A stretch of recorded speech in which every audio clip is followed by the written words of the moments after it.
Hi everyone, it's Nikki from thecommunicationcoach.co.uk here. Thank you very much for joining me again on day 6 of my 10-day challenge. Thank you for your comments and your feedback, I really appreciate it. And let me just give you a little warning here that this video is going to be longer than 5 minutes because there's a couple of things that I'd like to share with you that have happened today. Now, I don't know about you, but since I've been doing these, I have become more self-aware and conscious of how I've been communicating with other people and the words that I've been using. And I've had some very interesting conversations today, and I've been making sure that I listen properly and watching how my own values and beliefs show up in my conversations. And one of those I'd like to share with you now. I popped to the gym at work. Yes, I was lucky enough to be able to pop to the gym, and they've changed some of the weights around in the gym room, the free weights, the dumbbells specifically. And they have a rack with 1 to 10, and then they jump from 10 to 35. Now, I don't know if any of you have done any training before, but that is a big jump between 10 and 35. Now, I normally train with anything between 10 and 17 and a half. So for me personally, and it is all about me, my training was slightly scuppered today, and I had to work out a different way of using barbells rather than dumbbells. And I was thinking about this for myself in the gym, and there was a couple of other ladies in there, and I looked at the weights as I went to get one of the dumbbells, and I said, God, this gym was designed by a man. Who on earth would have a jump from 10 kilograms up to 35? At which point a little voice behind me came and said, and yes, it was a man, it said, excuse me, but I don't think that's the right thing to say, because quite frankly, I would rather have between 10 and 25 weights rather than 35. I can't lift them myself. And there was another guy with him who agreed, and I had to say, yeah, God, do you know what? I'm really sorry. That was a real assumption on my part. But there was my values and beliefs showing up in an unconscious way in a communication which I hadn't even thought about. So I did think about it afterwards, and did think, actually, whoever designed this gym must be incredibly strong, male or female, and hasn't thought about the in-between weights for other people. So there you go. So that's the first thing that I wanted to share with you. And now I want to talk about how we listen, because I promised that we would talk about this over the last 2 days, and I keep getting sidetracked by values and beliefs, because everything does actually come back to your values and your beliefs and your behaviour.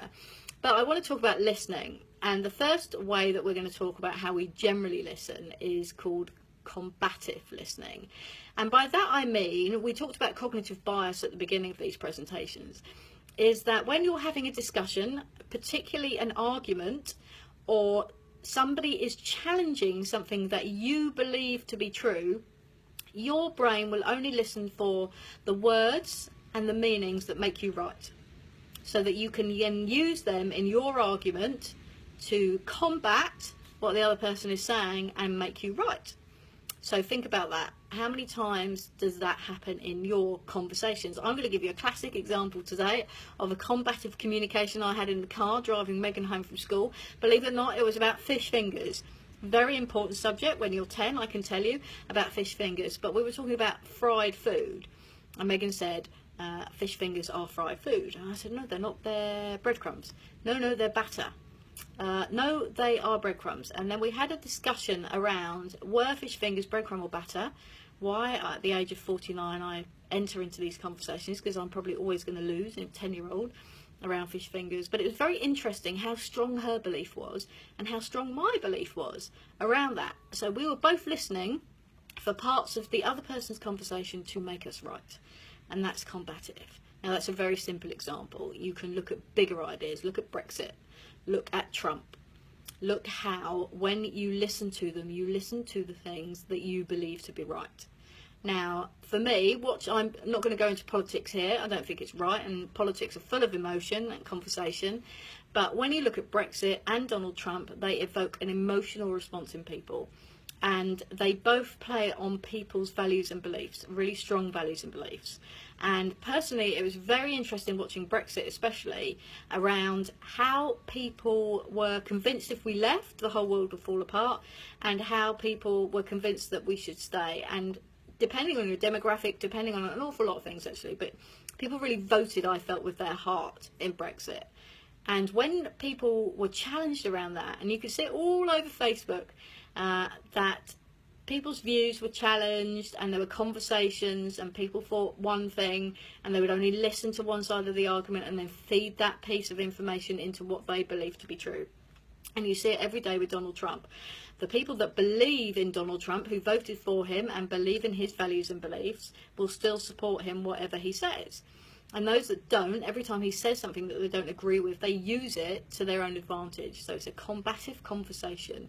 You probably have this with people that you live with, your partners, your friends, your children, or sometimes people at work, or if you're working on a big project with somebody, or your parents or your family, that when you are right and you believe you are right, sorry, not when you are right, when you believe you are right, remember it's your own reality, nobody else's, and somebody challenges that belief, you instinctively listen combatively, and you will push back, and you will be a little bit defensive.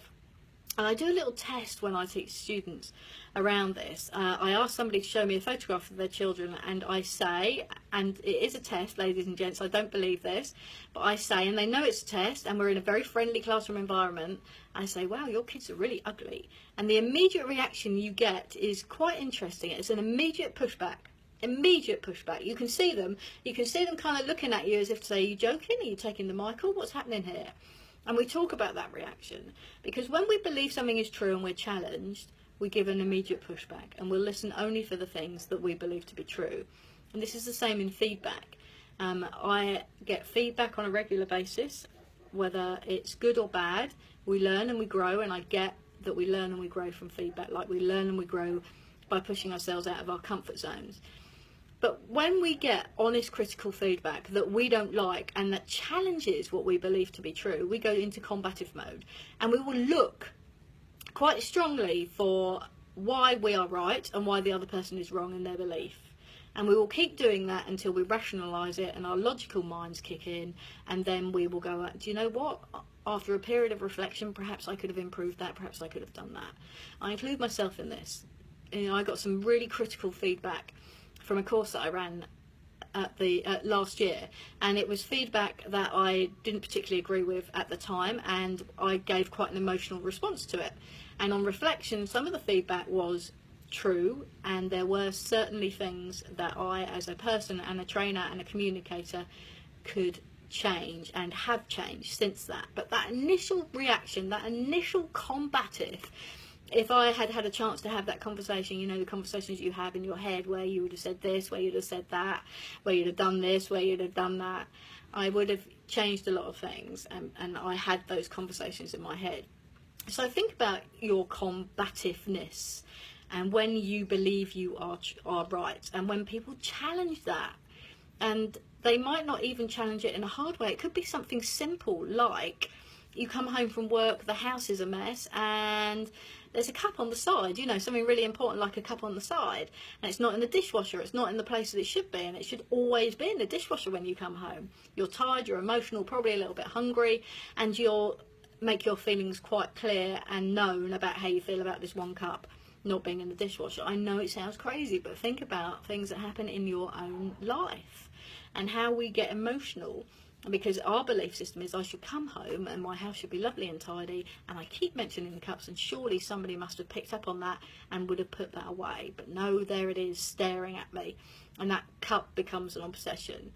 It might be that you are having a conversation around a project, and you have found a way to implement your project, but somebody disagrees with you. And everything they say, you will listen for to make you right. It's the same in religion. You can take that right to the extreme of what is going on across the world, about how people will take certain parts of religion to make them right, and that's their belief. And if you challenge it, you are challenging their belief, and you will get pushback, and you will get combative listening all the time. So think about, when in your life does that show up? Combative listening. Think about the conversations you're having right now around the dinner table, or this evening, or later on, or tomorrow, and how you're very driven by your beliefs, and how when someone challenges your belief, you go into combative listening, and all you listen for are the words that will make you right, or make your argument stronger. Or you'll chip in with the yeah but, and won't let the other person finish what they've got to say. Okay, so that's nearly 10 minutes. I'm going to wrap it up there, although I could go on longer. Thank you so much again for joining me. I look forward to speaking to you tomorrow. Please follow me at Facebook. I'm at Nikki Comms Coach. That's Nikki, Nikky, Comms Coach. or the Communication Coach, or at Nikki Comms Coach at Twitter. It's been great having all your feedback. I really do appreciate it, and appreciate the time that you're taking to listen to me and spend with me. So I will catch up with you tomorrow. Please, again, if there's anything you want me to cover, I'm going to go into a second part of listening tomorrow, and I will speak to you then. Thank you very much.